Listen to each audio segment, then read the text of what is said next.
Welcome to ஜிவிஸ் junction. நீங்க கேட்டுட்டு இருக்கிறது உங்களோட ஃபேவரட் ஸ்டேஷன். இன்னைக்கு நம்ம எதை பத்தி பேச போறோம் அப்படின்னா, மதராசி படம் நாளைக்கு, அதாவது செப்டம்பர் 5th ரிலீஸ் ஆக போகுது. இந்நேரம் எஸ்கேனோட fan boy and fan girls எல்லாருமே சலம்பல பாட்டு கேட்டு லைட்டா வைப் பண்ணிட்டு இருப்பீங்களே. எஸ், நானும் இங்க அப்படிதான் ஜாலியா வைப் பண்ணிட்டு இருக்கேன்.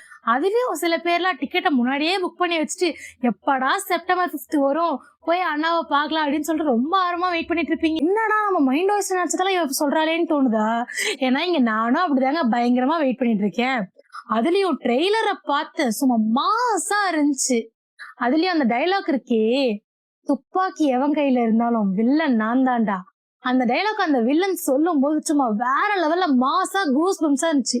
அந்த வில்லன் யார் அப்படின்னா, துப்பாக்கி படத்துல விஜய்க்கு வில்லனா நடிச்சிருப்பார்ல நம்ம வித்யுத் ஜம்வால், அவர் தாங்க மதராசி படத்துலயும் வில்லனா நடிச்சிருக்காரு. பா, எக்ஸ்பெக்டேஷன் ரொம்ப அதிகமா போயிட்டே இருக்கே. எப்படா இந்த படத்தை பார்ப்போம் ரொம்ப ஆர்வமா வெயிட் பண்ணிட்டு இருக்கேங்க.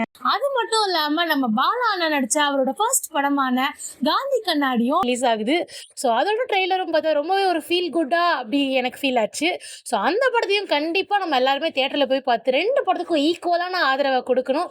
ஸோ இந்த வீக்கெண்ட் மூவி லவர்ஸ்க்கு ஒரு மஜாவான வீக்கெண்டா இருக்க போகுது அப்படின்னு சொல்லிட்டு நான் கிளம்ப வேண்டிய நேரம் வந்துருச்சு. வீடியோ பிடிச்சிருந்துச்சுன்னா லைக் பண்ணுங்க, ஷேர் பண்ணுங்க, மறக்காம கமெண்ட் பண்ணுங்க. அண்ட் இந்த மாதிரி இன்ட்ரெஸ்டிங் அப்டேட்ஸ் பத்தி தெரிஞ்சுக்க மறக்காம ஜிவிஸ் ஜங்ஷன் சேனலை சப்ஸ்கிரைப் பண்ணி வச்சுக்கோங்க.